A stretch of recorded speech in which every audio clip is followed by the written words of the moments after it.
আসসালামু আলাইকুম। আপডেট খবর প্রবাসের পক্ষ থেকে আপনাদের সকলকে জানাই আন্তরিক অভিনন্দন ও শুভেচ্ছা। এই ভিডিওটির মাধ্যমে জানিয়ে দেব কুয়েতে বসবাসরত প্রবাসীদের জন্য অত্যন্ত গুরুত্বপূর্ণ কয়েকটি আপডেট সহ আজকে কুয়েতের সর্বশেষ কারেন্সি ও গোল্ড প্রাইস সম্পর্কে। তাই বিস্তারিত জানতে সম্পূর্ণ ভিডিওটি না টেনে দেখার অনুরোধ করছি।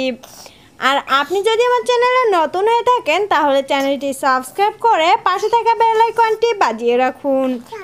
শুরুতেই জানিয়ে দিচ্ছি কুয়েতে ব্যাপক ধরপাকড় অভিযান চলছে। ভিসা জালিয়াতির কর্মসূচিতে যুক্ত থাকায় 12 জনের একটি গ্যাংকে আটক করে বিচারের মুখোমুখি করা হয়েছে।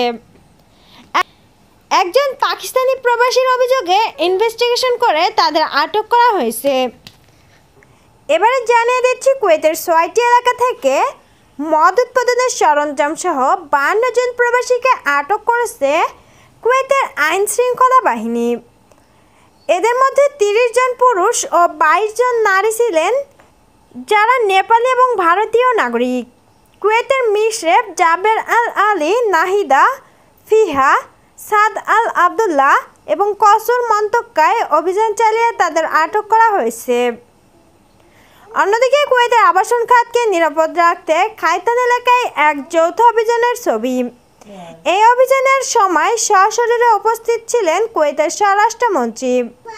অন্যদিকে চেকিংয়ে 192 জন প্রবাসী আটক কুয়েতের জাহারা, জিলিপ, হাসাবিয়া, আব্বাসিয়া, মাহাবুল্লাহ, শুক্রাইন, আহমদী ও ফাহিল এলাকায় ঘনবসতি এলাকাগুলিকে লক্ষ্য করে অভিযান চালিয়ে তাদেরকে গ্রেপ্তার করা হয়েছে, যার মধ্যে আকামা ও শ্রম আইন লঙ্ঘনকারী সহ ওয়ান্টেড প্রবাসী রয়েছে।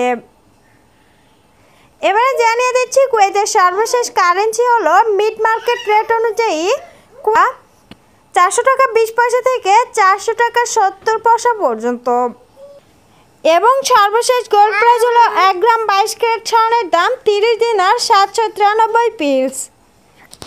সম্মানিত ভিউয়ার্স, এই ছিল আপডেট খবর প্রবাসের সর্বশেষ আপডেট।